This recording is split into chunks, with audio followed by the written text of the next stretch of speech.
যে তোমার সুখের জন্য হার মেনে নেয় তার কাছে তুমি কখনোই জিততে পারবে না। সুখের নাম জীবন নয়, কষ্টকে জয় করে বেঁচে থাকার নামই জীবন। তাই তুমি কখনোই হার মেনে যেও না, ভগবানের উপর বিশ্বাস রাখো, সে সবসময় তোমার সঙ্গ দেবে।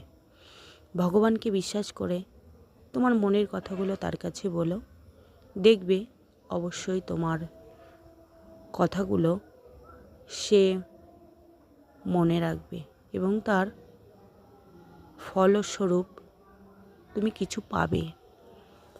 জীবন শূন্য থেকে শুরু হয়ে শূন্যতায় আবার মিলিয়ে যায়, ঠিক কি না? তো তেমনই আমরা ভগবানকে বিশ্বাস না করে মানুষকে বিশ্বাস করে সব কথা বলি, মানুষ কিন্তু তোমার সেই কথাটা অপর আরেকজনকে লাগিয়ে তোমার নামেই বদনাম করবে। তুমি যখন ভালো থাকবে তার কাছে, তখন কিন্তু সে তোমার সঙ্গে সুব্যবহার রাখবে, আর যখন তুমি তার কাছে খারাপ হয়ে যাবে তখন তোমার সেই বলা কথাগুলো নিয়ে কষ্টদায়ক বেদনাদায়ক কথা বলবে। যে ভালোবাসায় ব্যাখ্যার প্রয়োজন হয় না তা আসলেই সত্যিকারের ভালোবাসা নয়। এটা কি ঠিক কথা? একদমই ঠিক কথা। কিন্তু মানুষ নদীর মতো, তাদের পাশে গিয়ে বসলে তুমি স্রোতে ভেসে যাবে,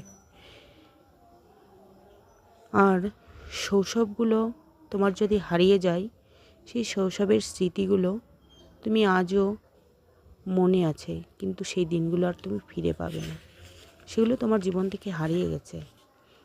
এখন আমাদের একটাই লক্ষ্য, ভগবানকে বিশ্বাস করে তার সঙ্গে আমরা বন্ধুত্বের সম্পর্ক তৈরি করব। ভগবান মানে আমাদের কাছে অনেক কিছু।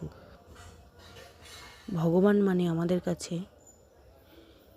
সুখের চাবিকাঠি, যার কাছে মনের সকল কথা নির্দ্বিধায় নির্বিধায় বলে দেওয়া যায়।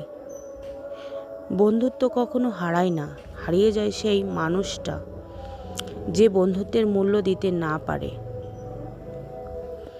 তা ভগবানকে বন্ধু করি আমরা সবাই, ভগবানকে বন্ধু করে তাকে আমরা সব কথা বলবো। তার সামনে গিয়ে বসলে মনের ইচ্ছা যা আছে তাকে প্রকাশ করব, তাকে ভালোবাসবো।